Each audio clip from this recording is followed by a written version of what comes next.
Hey everybody, what's up and welcome back to today's video guys. And today guys, I'm going to be showing you how to recover deleted WhatsApp statuses.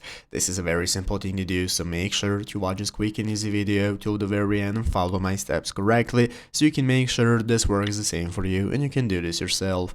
But yeah guys, let's get straight into it. So the first thing we want to do is to go ahead and open up WhatsApp on our mobile phone that we want to go ahead and restore the statuses for. So if you do not already have it downloaded, what you want to do is go to the App Store, open up the App Store on your mobile phone, search for WhatsApp and download it. Once you've logged in with your phone number, it's going to open up like this. So this is going to be our main page. As you can see right here at the bottom of the screen, we can find all the sections that we can access, and I have immediately opened up the My Status section right here at the bottom left corner called Updates, and here I can take a look at my status. So here I can get started with adding to my status. Basically guys, if you have added a status is only going to be live for 24 hours. So after those 24 hours, it's going to go ahead and delete itself automatically. So what can you do if it gets deleted? Well, basically nothing guys, it's just how it goes. So if it got deleted, then you can just post it again. So you want to go ahead and have your status saved. So but if you want to go ahead and delete your account maybe, or install the application again or something, and you don't want to